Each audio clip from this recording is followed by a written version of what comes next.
Buenas tardes, mi nombre es Patricia Muñoz G. Un saludo muy cordial desde la Facultad de Ciencia Política y Relaciones Internacionales de la Pontificia Universidad Javeriana a todas las hermanas de la Congregación de Dominicas de Santa Catalina de Sena que nos acompañan en este programa de formación humana con énfasis en formación política.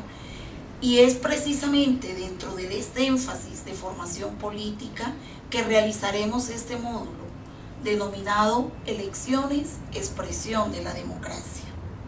Básicamente perseguimos como objetivo contextualizar cuál es el papel de la democracia electoral en el funcionamiento de una democracia, qué importancia tienen las elecciones para los países de América Latina, en donde tenemos trabajos especiales desde la congregación de manera general y, por supuesto, concentrarnos en la parte final en el papel de las elecciones que tendremos en Colombia este 25 de octubre de 2015 para elegir autoridades locales.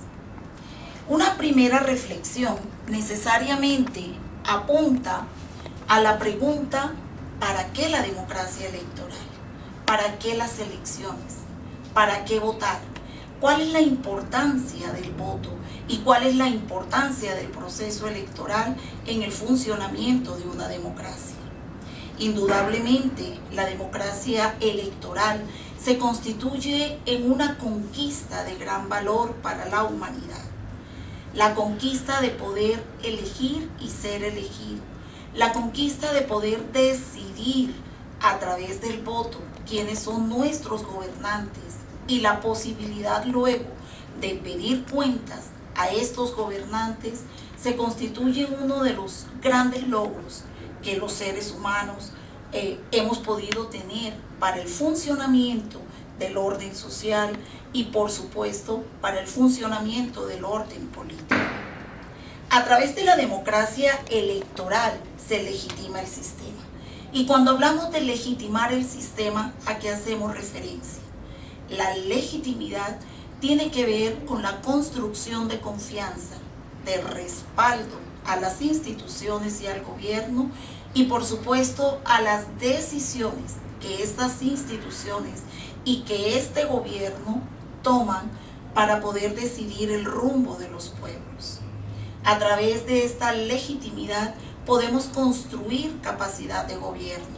Pueden nuestros gobernantes tener la confianza y el respaldo de los ciudadanos para poder decidir qué políticas públicas se demandan a fin de resolver los principales problemas y necesidades de la población.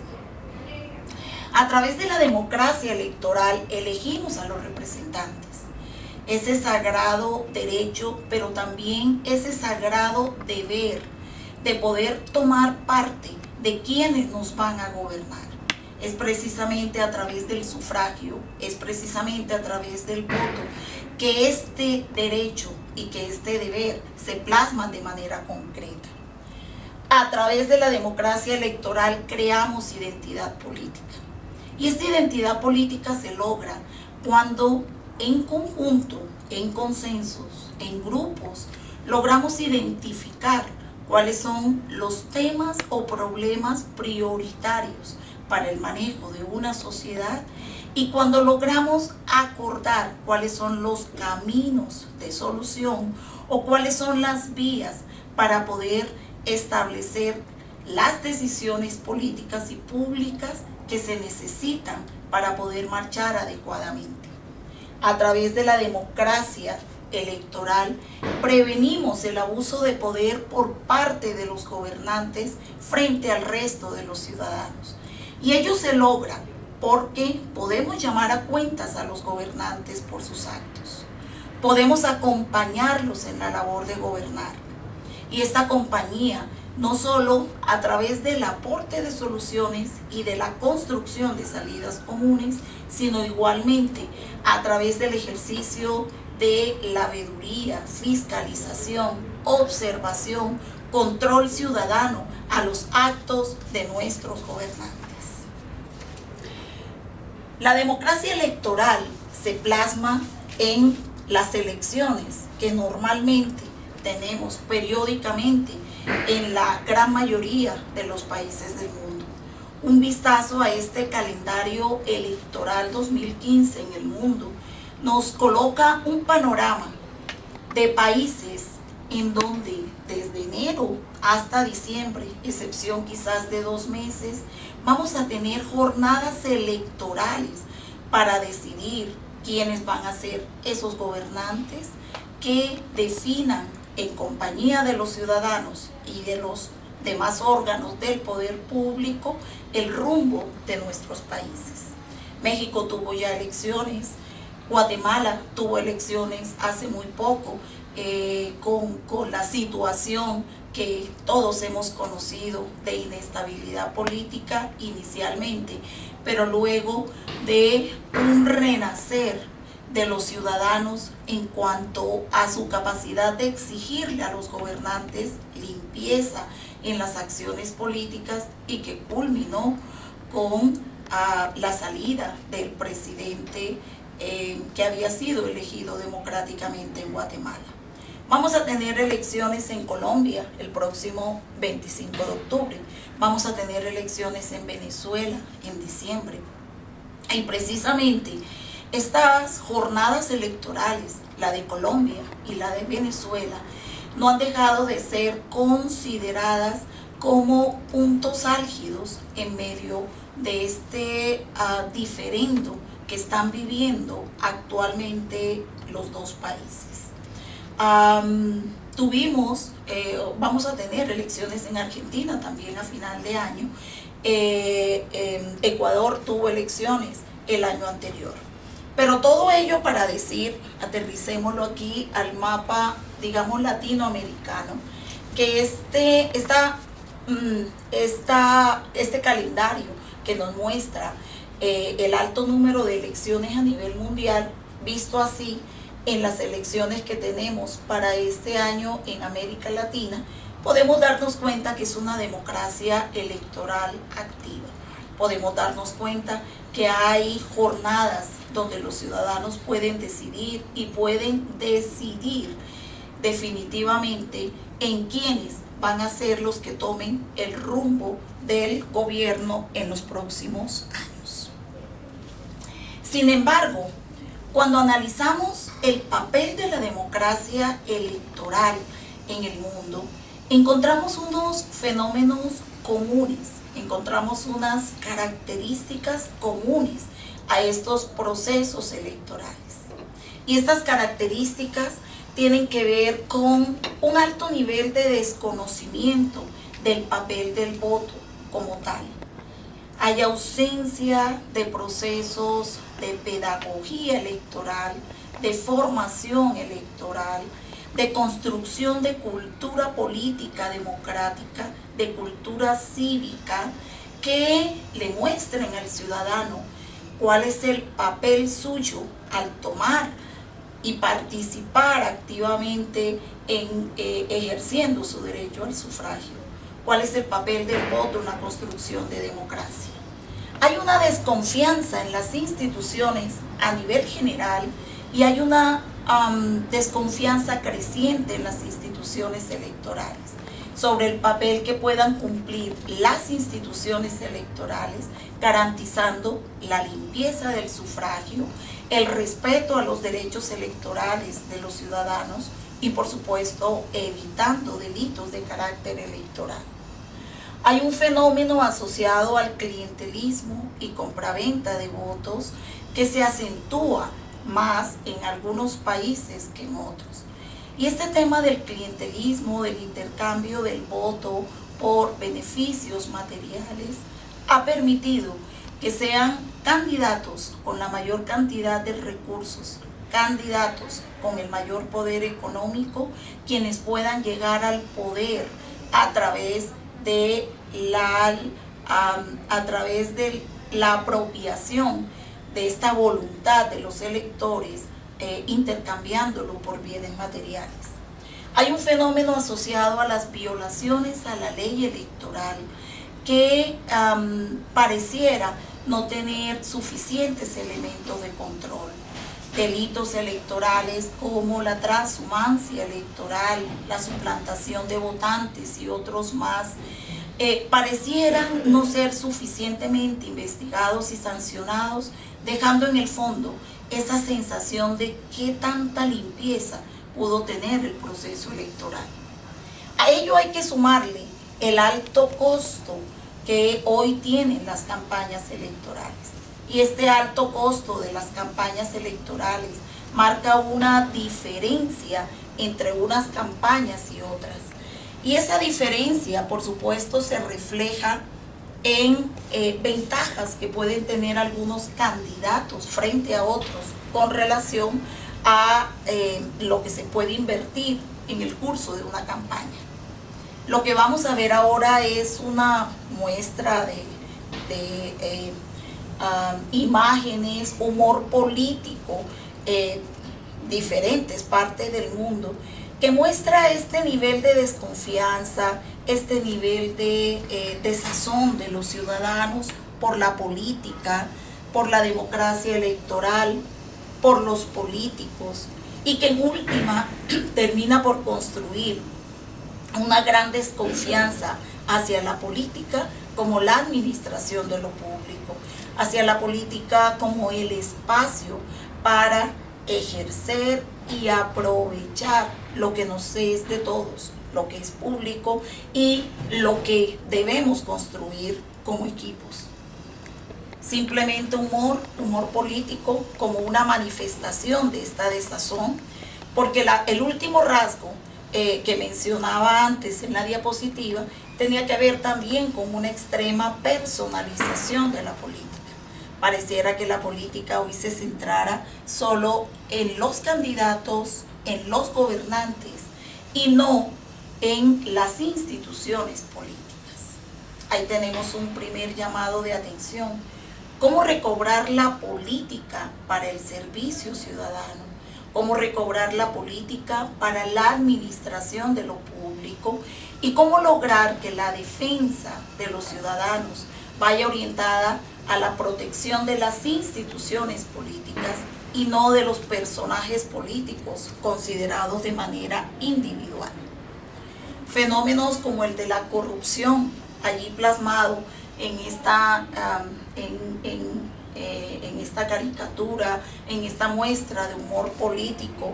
Fenómenos como el papel que pueden tener las organizaciones electorales a la hora de realizar el escrutinio y la capacidad que pueden tener finalmente para decidir, y que terminan reflejándose en una característica común en nuestros países: el alto nivel de abstención, los bajos niveles de participación. Al perder los ciudadanos confianza en las instituciones, confianza en el papel que las instituciones pueden cumplir, desde las instituciones asociadas al control electoral hasta las instituciones que se construyen con los elegidos, el papel de los congresos, de los parlamentos, de los consejos municipales, de los cuerpos colegiados de elección popular a nivel local y regional. Al perderse la confianza, el ciudadano opta por dejar de participar y ello incide en unos altos niveles de abstención. Publicidad política costosa, con una extrema personalización, lo habíamos mencionado, centrado en candidatos y que nos lleva a los altos costos que tienen las campañas electorales. Pero ¿qué hemos podido recoger sobre las manifestaciones que la Iglesia nos hace sobre la política? El tema de la política está intrínsecamente relacionado con los procesos de formación humana y social. El tema de la política está estrechamente relacionado con los caminos para reducir los niveles de inequidad y para lograr sociedades más justas. Tomé cuatro citas textuales de los documentos del Vaticano II y en particular citas que tienen que ver sobre el papel de las elecciones, el papel del voto, el papel de la democracia electoral en la vida en comunidad. La vida en comunidad política. Se reprueban también todas las formas políticas vigentes en ciertas regiones que obstaculizan la libertad civil o religiosa, multiplican las víctimas de las pasiones y de los crímenes políticos y desvían el ejercicio de la autoridad de la prosecución del bien común para ponerlo al servicio de los propios gobernantes. Como la política, en lugar de ser el camino de construcción de comunidad, puede convertirse en el camino de beneficio de unos pocos. Como a través del ejercicio de la política como tal se pueden obstaculizar el libre disfrute de los derechos que tienen los seres humanos en general, los ciudadanos en particular, y cómo se puede desviar el propósito de un gobierno que debe ser la puesta en práctica del beneficio común simplemente para convertirlo en un camino de enriquecimiento o de beneficios particulares. Y allí el papel que tenemos los educadores juega un papel trascendental, tiene una importancia fundamental. Los educadores deben colocarse al servicio de la formación política. Hay que prestar gran atención a la educación cívica y política, que hoy día es particularmente necesaria para el pueblo y sobre todo para la juventud, a fin de que todos los ciudadanos puedan cumplir su misión en la vida de la comunidad política. ¿Cómo estamos llamados los educadores a recobrar el sentido, la importancia y la práctica de la educación cívica y política? La formación en valores políticos, de sentirnos parte de un colectivo, de sentirnos que aportamos como grupo, como comunidad, y que tenemos, a la par de derechos, deberes de construcción de una sociedad mejor. Todo ello a través del papel de la educación cívica y política. En cuanto al compromiso político, todos estamos llamados a un compromiso político. Ya no se puede decir que la religión debe recluirse en el ámbito privado y que está solo para preparar las almas para el cielo. Sabemos que Dios quiere la felicidad de sus hijos también en esta tierra. De ahí que la conversión cristiana exija revisar especialmente todo lo que pertenece al orden social y la obtención del bien común. ¿Cómo lograr desde la política el bienestar y la felicidad de los seres humanos a través de gobiernos justos, equitativos y prósperos? Y finalmente, en cuanto al voto, en cuanto al acto de votar, el sufragio como tal, el voto como derecho y como deber. Recuerden, por tanto, todos los ciudadanos el derecho y al mismo tiempo el deber que tienen de votar con libertad para promover el bien común. La Iglesia alaba y estima la labor de quienes, al servicio del hombre, se consagran al bien de la cosa pública y aceptan las cargas de este oficio. Cómo desde la cultura cívica y política poder transmitir los valores que llevan intrínseco el acto mismo de votar. Votar, por supuesto, es un derecho ciudadano de poder elegir de manera libre, de manera consciente, pero igualmente es un deber. Y es un deber para evitar que a través del voto fuerzas interesadas en cooptar, en apropiarse del poder local y regional, bien sea en provecho propio o en provecho de organizaciones ilícitas o fuerzas políticas al margen del sistema, intenten apoderarse. El mensaje, pues, en esta primera parte, 1, La importancia de la democracia electoral en el proceso de construcción de sociedad. 2. El panorama, a veces gris, a veces oscuro, de lo que representa hoy la democracia electoral en el mundo. Y finalmente, los mensajes que desde la Iglesia nos recuerdan el papel como educadores, como formadores, en la construcción de una cultura cívica y participativa, en especial con los jóvenes, llamados inicialmente a aportar de manera importante en la construcción de sociedad.